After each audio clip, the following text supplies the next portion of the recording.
Hello, this is a look at Season 1 of Last War, The Crimson Plague. I'll be walking through the details and hopefully be able to get you to understand what's coming up and what you need to get ready to do. Some of this is a little outdated. I made this for my other alliance prior to Season 1 for them, for us, but I am going to try and run through it and I'll try and explain where there are differences as we go. So let's go ahead and get started. So preseason's where we're at right now. There's 2 more weeks of this because it just dropped that we have season 1 coming. We have the new icon on the screen.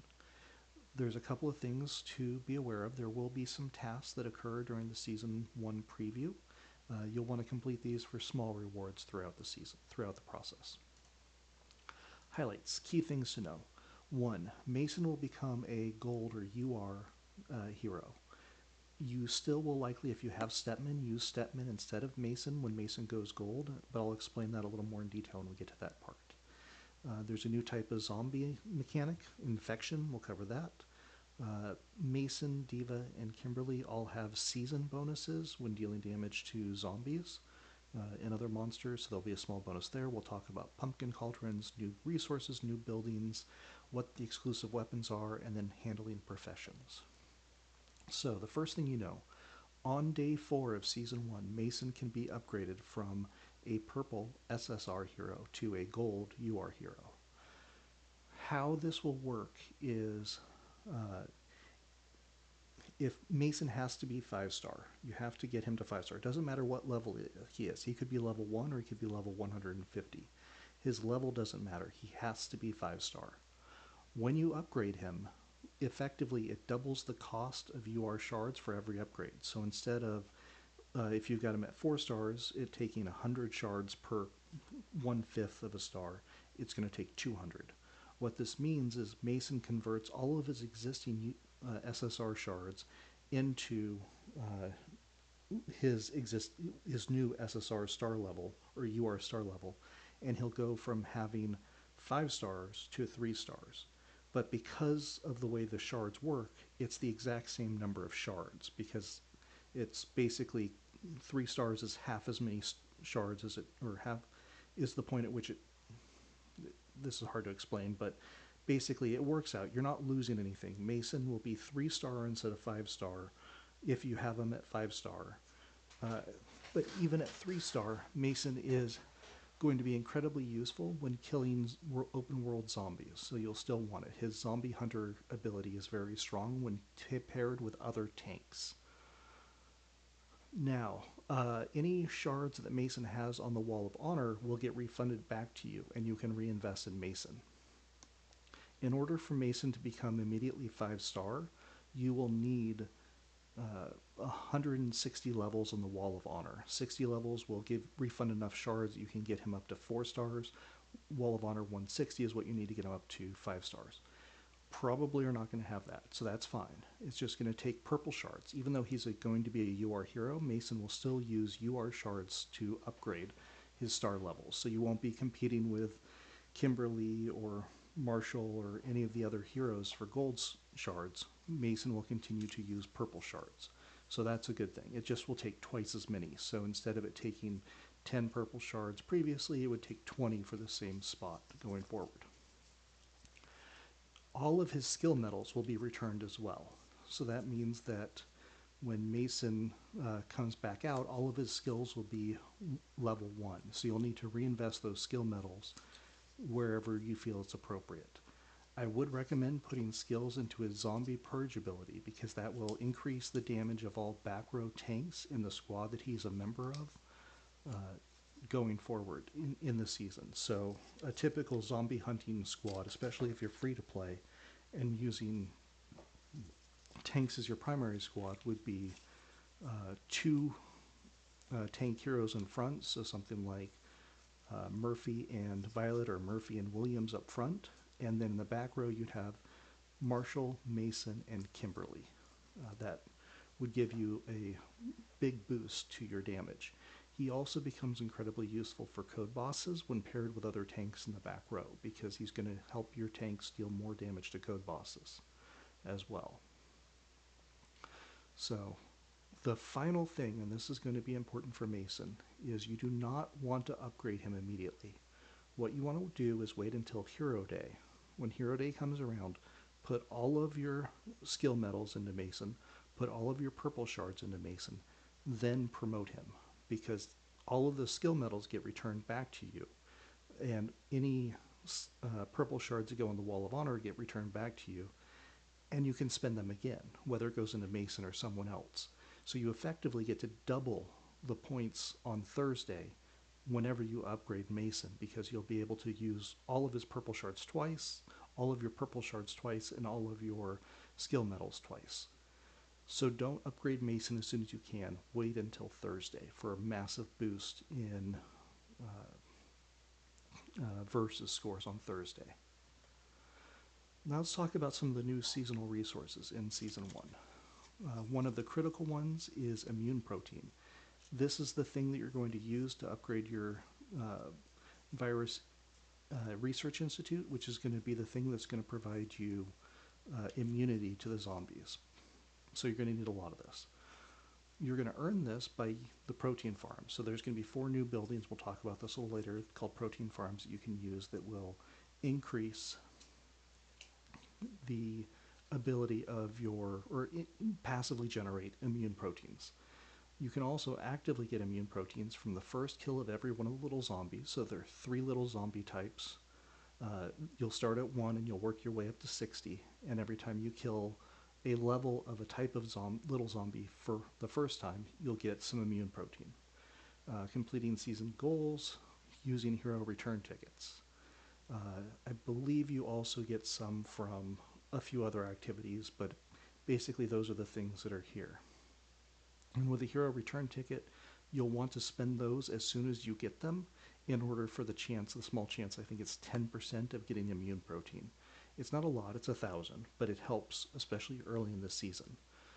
Once we get to the second week, you'll want to save all of your hero return tickets and save them for Season 2. But the first season, spend them as soon as you get them, or the first week, spend them as soon as you get them to get as much immune protein as you can. You'll use this for constructing your Virus Research Institute. Later on, once your Virus Research Institute is level 30, you'll use it to construct your military bases. The cure infection, it's not actually used anymore. So that's an old thing that I thought was going to be a thing, and they changed for Season 1 when we went through it previously. But you'll basically use this for constructing buildings. Mutant Crystal is the first thing, though. This is going to be the more important one to start the season off, because Mutant Crystal is the thing that you use to construct your protein farms. So the protein farms create immune protein that you can then use to raise your Virus Research Institute, but the mutant crystals are the things you use to create the protein farms and then later on the military bases. And you'll get these by killing the little zombies. Your first kill of any specific level of the Doom Elite will give you mutant crystals. So there's now going to be 60 levels of Doom Elite, so you'll get 60 different rewards from mutant crystals. Completing some of the seasonal activities will reward mutant crystals. Doomwalkers, your first one every day, that first blood, will return mutant crystals. The genetic recombination has been changed. It's now genetic. It's now a Tetris, like a knockoff Tetris game that's annoying as heck. But every day you'll be able to earn, I believe it's 850,000 mutant crystal once it appears. I don't think it appears until week 2. But you'll be able to earn a significant chunk of mutant crystal on a daily basis. But mutant crystal is largely going to be gated. And then the hero recruitment tickets as well for the first week. Basically what you're going to want to do is gather as much of the mutant crystal as you can, because you'll want to start building your protein farms as quickly as you can. Once you get your protein farms up, that allows you to build your Virus Research Institute faster and allows you to kill zombies faster at higher levels. Genetic recombination, you don't have to worry about this. This was all removed from the game. It's the mutant Tetris, or the mutant crystal Tetris. New buildings. It's highly recommended that if you have 2 build slots or more, 2, 3, or 4, you always leave one of them available for constructing buildings, seasonal buildings. That's because you'll be building these buildings multiple times a day.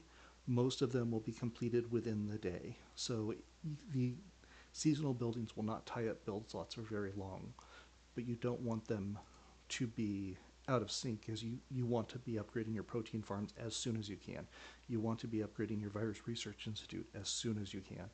And later on, when you get the military bases, you'll want to be upgrading those as soon as you can. So this will hinder some of your other building construction somewhat, especially if you just have 2 build slots. If you have 1, you will have to be making trade-offs back and forth. I would highly recommend prioritizing seasonal buildings until you get Virus Research Institute up to level 30, putting the push to HQ 30 on hold if you only have 1 build slot until you can get your Virus Research Institute to 30. It's that important for being able to be effective throughout the season.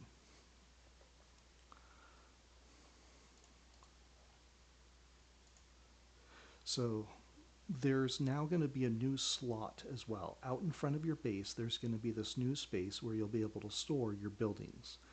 These buildings are seasonal buildings. They will only be available for the 8 weeks of the season, so from day 1 through day 56. On day 57, they disappear. That's why they're out in this special space out in the middle, out in front of your base. But this is where you'll build the protein farm, the Virus Research Institute, and the 3 seasonal military bases.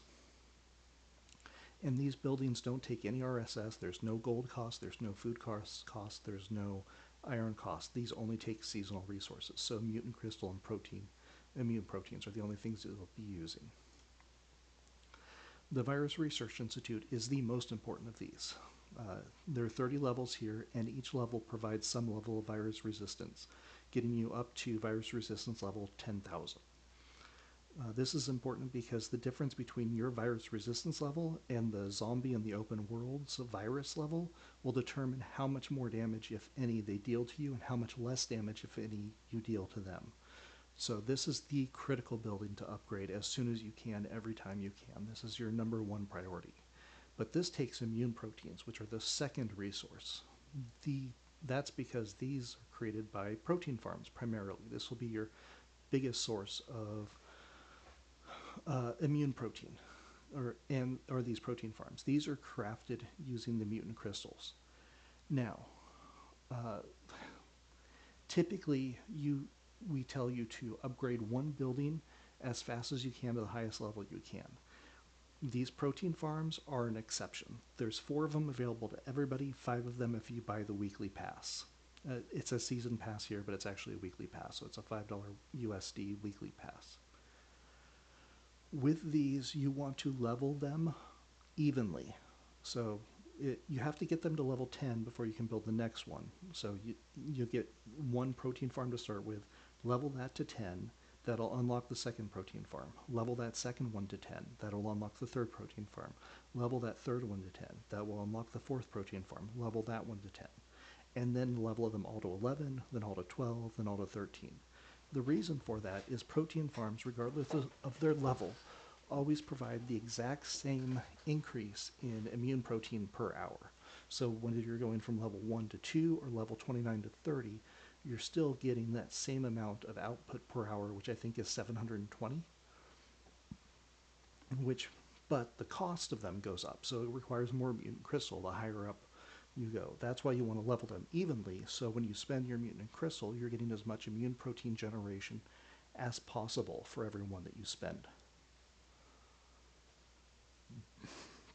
So yes, get them first one to 10, second one to 10, third one to 10, fourth one to 10, and then level them evenly. Do not prioritize getting one of these up to 30. You'll actually end up producing less immune protein in the short term that way. The new seasonal military bases, these provide some pretty nice increases. 1% HP, attack, and defense for that hero type, so there's tank, missile, and air. So getting these up to level 30 is good. The recommendation here, and these are only available once your Virus Research Institute hits level 30, is whatever your top squad is, level that one to 30, and then focus on the other 2. You don't want to level these evenly. These, it's whatever your best squad is the one that you want to push. These only use immune protein and mutant crystal, so there's no iron, gold, or food costs, and these will disappear on day 57. These do not replace the military bases, the tank, missile, and air bases you have inside of your base. There's a new building which you've already received. This appeared during the preseason, and that is the profession hall. This is how you'll interact when choosing your profession. It's only level 1. You don't upgrade this building, so you just have to build it. The emergency center. I can't remember exactly when this appeared, whether it was day 1 of the season or if it was at some other time, but this is basically a building that you build that when your troops die, some portion of them go to the emergency center, and they call them fainted, but think of it as an ICU basically. So as you can see in the picture here, fainted unit ratio is 40%. So if 100 soldiers would have been killed, 60 of them are killed and 40 of them become fainted. And then the emergency center has a capacity, in this case 1640, which means it can hold up to 1640 fainted soldiers. Every 2 days, you can use a cooldown that will wake all of these fainted troops up and return them back to your drill ground. So basically, this is a way that as you have troops that die, every 2 days you can get some of them back. Um, Once the emergency center is full, then any additional troops that die, it's just 100% dead. So let's say you have 1640 troops in your emergency center and 100 die, 100 are dead. There's no room for them in the emergency center. This is a permanent building. That's why it uses iron, food, and gold. So this is something that you'll be leveling normally and is useful, but it's never a game changer. It's a nice way to recover, especially after like a buster day, making sure that you have it available to use after a buster day or some other activities like that. Marshal's Guard will fill this up pretty quickly as you kill troops. Buster Day will fill this up. And if you're aggressive with killing Doom Elites, this will get filled up very quickly. Once you use it, because it's a 2-day cooldown, you have to wait another 48 hours and change. I think it's actually 50 hours before you can use it again, maybe 52. So you can't use this constantly, but it's basically a little more than every other day you'll be able to return these fainted troops back. It depends entirely on how aggressive you are, how full the emergency center is. If your emergency center is full, use it so it can start storing more troops. Even if you don't collect them, you just kind of leave them like a hospital. You leave them in a state to be collected. You'll want to at least collect or revive the fainted troops so that more troops that otherwise would have been killed would go into the fainted status, and you start the cooldown timer again. So because you want to use this as many times as you can. So using this as soon as the cooldown is available tends to be the best impact. There'll always be a couple of changes or deviations from that, but that tends to be the best. Infection. Okay, so I said this is the big new mechanic, is the infection. What is this?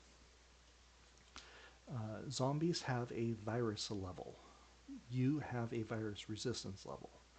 If the zombie's virus level is higher than your resistance level, they deal more damage to you and you deal less damage to them, which means that even if, let's say, for example, you're fighting a zombie and you've got a 10 million power squad and you're fighting a 5 million power zombie, without virus resistance levels at all, you would beat that squad no problem.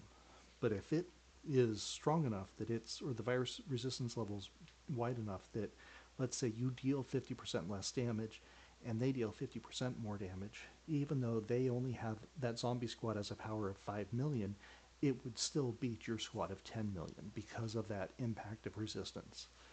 As you can see up here on the picture, as your resistance goes up, you'll see the different colors between them, and you can see the differences between them. This can be pretty massive. You don't want to challenge the highest zombie you see, because it can go up to, you deal 99% less damage and zombies deal 99.9% more damage. The other thing about infection is you bring that back to your base. So infection is a mechanic that occurs in the season where your base has an infection level based on how much infection your troops come back. Troops are almost always going to come back with infection. I think I covered this on a slide in a little bit. But infection is pretty fairly manageable. Even when acid rain comes around and increases infection, Basically, as it goes up, bad things start happening. So you just want to manage it, and you'll use recon planes to cure other people of their infection. You'll ask people to send recon planes to your base to cure you infection, and generally over time, infection goes down. But infection can be used offensively because when a base reaches 100 infection, or 150 if you have certain profession skills, it starts I think it's a 3 minute, maybe it's a 5 minute cooldown or timer.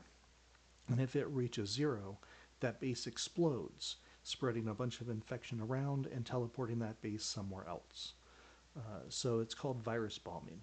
When you reach a base up to maximum infection, if it goes off, it's going to spread that infection to other bases. If you have a bunch of people with high infection, it can chain react and cause a whole bunch of different people to explode. So the most important thing is when you see someone in our alliance with an infection level that starts the timer, they are the top priority. It doesn't matter if other people are at 99, 97, 92. Do not take people down to zero before you go on to the next person. Timers take priority. If you see a timer, get them so the timer disappears and then start working through everybody as you go. But you want to get rid of any timers for the infection you see, unless there's specific reasons the person is trying to get infected. Because sometimes you teleport your base into the middle of the enemy with a high infection, you get infected, you blow up, and you spread infection to the enemy. So there are some cases to use it offensively. We're not going to go too much into it, but basically if it's in the hive, you'll want to get them below 100. I talked about that. Recon planes, you don't actually need immune protein with recon planes, I don't believe. I don't recall using protein at all. Technologies. The Alliance Duel now has 4 new technologies inside of it. This is your priority. Get these to 10 of 10. Well, you've got to get them, I think, to 6 of 10 before you can unlock the bottom one. But you definitely want to get the truck, the mobile squad, and the last one up to 10 of 10. What basically between with 5 trucks, so if you get intercity or trade down and you get that 5th truck, and with 8 secret mobile tasks, you can basically be guaranteed 3.6 million versus points on Tuesdays and Saturdays, build day and buster day, which are the hardest day to earn points. So prioritize these. I know we've said T10's your priority. Get these. Get them up to 10 of 10, and get the bottom one up to 10 of 10 because that increases overall points for everything on all days. This will, if you're struggling to get 3.6 million or 7.2 million every day, this is a massive boost. Prioritize this. Key days. So here's just a few key days. Day 1, hero return recruitment tickets appear. As soon as you get them, go ahead and use them for that first week. After the first week, save them for Season 2. There's going to be a new map, new zombies. If you see bases that are pumpkins, click on the pumpkins and like that base. You'll get 5-minute speed ups, so 25 minutes of universal speed ups. You can only like 10 pumpkins a day, and then you have to wait till the next day. Starting on day 1, Mason, Kim, and D.Va deal more damage. Day 4, you start capturing weapons, and Kim's exclusive weapon pass comes out. Day 7 is when we can start capturing level 2 cities. This is when Mason will be upgradable. You'll want to wait to Hero Day, but it's somewhere around there. Maybe it's day 11 that you'll actually upgrade. Day 11, we can start capturing level 3. Day 14, level 4. Day 18, level 5, as you see here. D.Va's weapon pass, I think, actually appears on day 19, not day 18. 21 is level 6 cities. Day 28 is the capital. And then we start the season in full. So starting on day 29, you can start capturing land on other servers. And other servers can try and capture land on our server. So now there's going to be a lot more inter-server conflict. Day 39, Tesla's weapon. You can see I had some questions there. It's actually day 57 that's the end of the season. Day 56 is the last day of the season. And then there's a 5-week celebration period. Season packs, just really briefly. Exclusive weapon packs are just like the hero passes, but for exclusive weapons, they're $20 USD per. There will be ways for everyone near the end of the season or during the celebration to obtain the exclusive weapons. The benefit of the exclusive weapon passes is you're spending money to get them sooner and to get a decent number of shards, exclusive weapon shards, right off the bat, so you can level them. Exclusive weapons have 30 levels. So at levels 10, 20, and 30, there's some really nice rewards, just like if you get a hero to 1 star, 2 star, 3 star, 4 stars, there's some bonuses. In future season, other heroes will get exclusive weapons, but in season 1, it's Kim, D.Va, and Tesla. The weekly pass gives some bonuses. The biggest one is the 5th protein farm. And then there's a season pass. There's a $10 and a $20 or a $5 and a $20 version of it. So it's a 2-tiered season pass, and it gives you a lot of seasonal resources as you get it.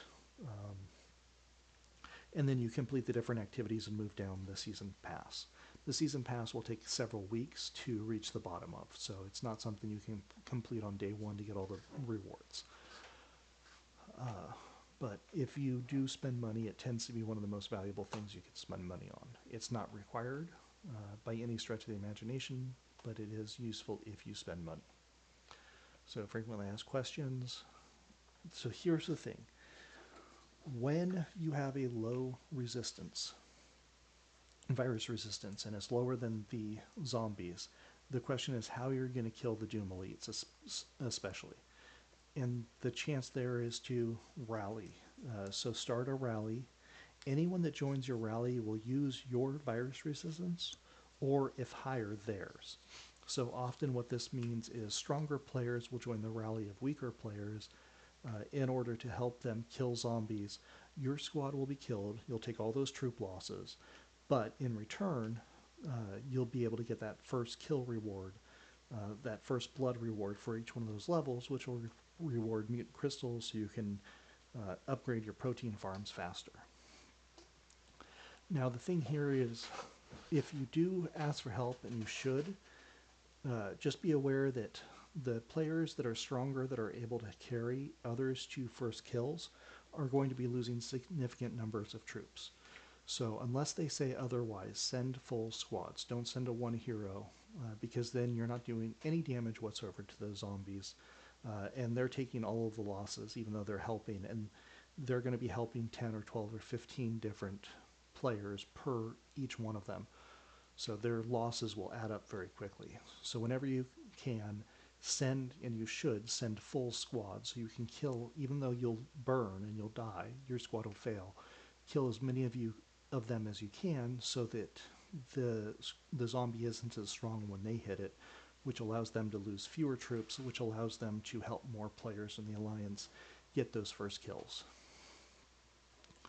I won't go into the resource tiles too much. There's 5 new resource tiles. Iron, 6. Iron, food, gold, diamonds, and then there'll be, just like with, and these are resource tiles like those that pop up during, what's that thing? Sky Predator, the shark blimp.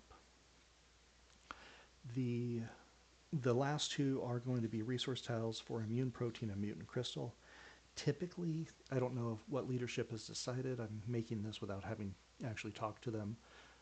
You want to allow the strong players to get those, because the sooner they can upgrade their virus institutes, the faster everyone in the Alliance can get those first kills, as well as the sooner we can capture cities and strongholds. Why this is important is because there's 10 slots. If there's 200,000 immune protein in a tile and 10 people go there, everyone gets 20,000 immune protein, which after the first couple of days doesn't really help a whole lot. But if we only have the strongest 3 or 4 players, you go into that tile, they're getting 50 or 60,000 of that resource. And that's going to continue to help throughout most of the season. So it's basically trying to concentrate as much of the resources in those players, and in return, part of that is they'll be helping you get all the first kills against all the Doom Elites, as well as leading the charges to capture all the cities. so that we get the rewards, because the rewards of owning land are pretty good, especially as you get towards those higher levels. Things like 9% gold production increase, 8% iron production increase, so that your RSS tiles inside of your base. So the sooner we can get in, the better, which is why it's really valuable to allow players that are stronger to monopolize those resource tiles. As much as it's kind of frustrating to let people have access to a resource and say you can't have it, it really does help everyone in the long term increase power faster if we concentrate the resource tiles. But that's going to be a leadership decision if that's actually the case. Do exclusive weapons take new materials? Yes, there's going to be a exclusive weapon shard out there. So there's two versions of it. There's a hero-specific exclusive weapon shard, and there's a universal exclusive weapon shard. So you could get either a Chem exclusive weapon shard, for example, or you could get a universal. It costs 50 hero-specific weapon shards to unlock an exclusive weapon for a hero. So if you have 50 universals, you can't unlock anything. Those can only be used once you actually acquire it. You need 50 Chem shards, you need 50 Tesla shards, you need 50 Diva shards in order to unlock that. Leveling up an engineer, there's a couple of guides going around. We'll start putting some up in there.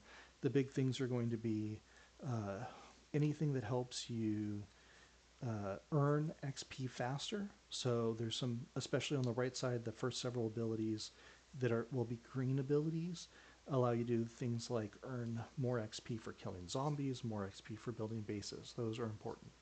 Other than that, they're kind of self-explanatory. I tend to recommend the building benefits over the research benefits if you're trying to decide between the two, simply because you tend to have more building slots than you have research slots. But if you have 2 and 2 or 2 and 1, it becomes less pronounced. So it's really what is it you're working on that you need to worry about. Day 1 priorities. What's going to happen is we have 10 minutes after reset before the map actually changes. So after reset, you'll want to attack a Doom Elite to get your first blood rewards.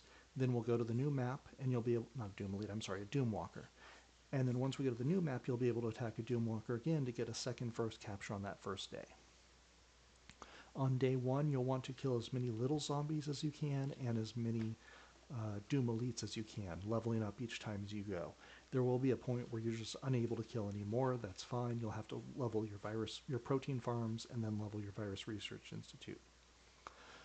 Prioritize your protein farms, prioritize your Virus Research Institute, and watch your infection levels so you don't accidentally explode. It is a new map. We will be grouped up, but we will also be randomly placed somewhere on the outside of the map. We may not be at the place that leadership wants us to be, so they'll put down an alliance rally point. We should all teleport to that alliance rally point as soon as the map changes. And then it'll just be focusing on seeing if we can't capture a couple of strongholds the first day.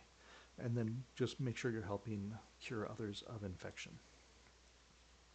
So here's it. You can see when mutant crystals, when you get those first kills, you're seeing that it gives 1.5k for a level 8 zombie in here, 1.5k mutant crystals plus 1 hero return ticket. For Doom Elite, what is that level? Level 31 Doom Elite would give 60,000 mutant crystal, 20,000 immune protein, and 2 hero return tickets. So you'll just want to check and make sure you're getting first kill rewards going through there. Once mutant crystal Tetris shows up, complete that every day. Doesn't matter how long it takes. There's no bonuses for doing it perfect. There's no penalties for taking 20 attempts. But it is a massive amount of mutant crystal, and especially if you're free to play, it's going to be incredibly important and significant to you.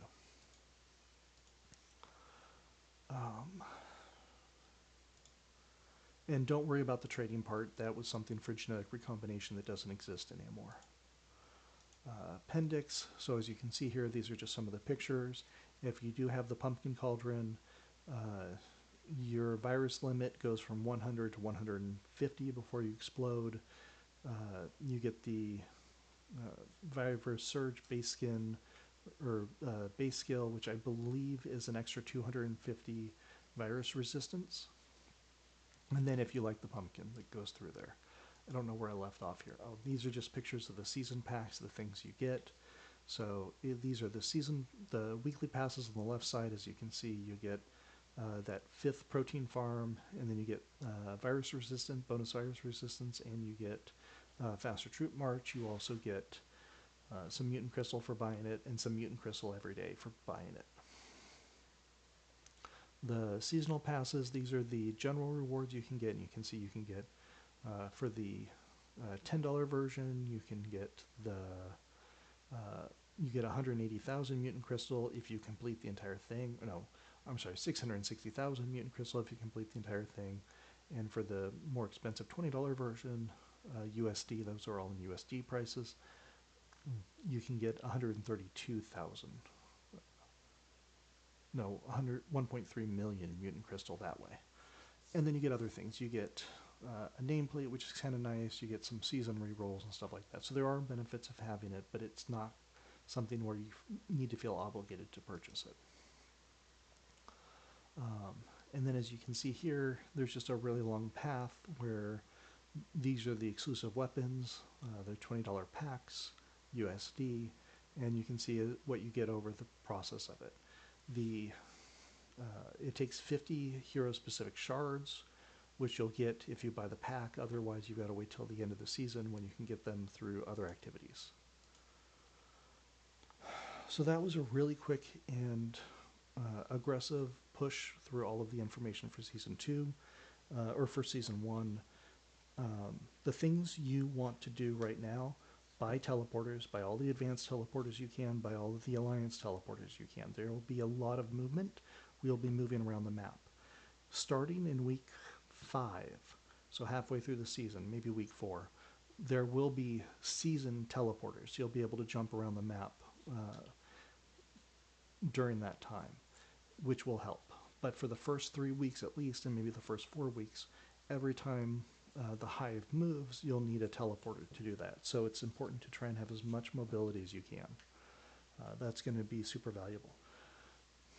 The Buster Day before going to Season 1, you may want to sit that out. Having as many troops available and alive as possible going into Season 1 will benefit you, because it'll allow you to suffer the most troop losses as you try to kill more and more zombies in order to get those first kill rewards. So it is recommended that you are not aggressive on Buster Day just before the season starts, just to make sure you have as many troops available as you can.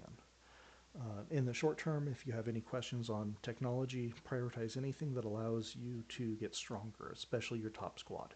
You want your top squad as strong as possible. So if your top squad is tank and you have a choice between tank and missile technologies, research the tank technologies. If you're looking at the difference between it, maybe gathering technology in the economy tree or units, making your unit stronger, make your unit stronger. The stronger you can hit, the faster you'll be able to get those first kills, and the faster you'll be able to get those rewards. And so that was a quick and dirty look at Season 1, The Crimson Plague. Obviously, some of this makes sense, some of it you'll have to experience to see, but hopefully this creates anchor points that as you go through the season, you'll be able to understand what's going on. So, thank you, and if there are questions, ask them in Discord, ask your officers, ask in Alliance chat. Please do not stay quiet. Other than that, it's going to be an experience. Get ready for it.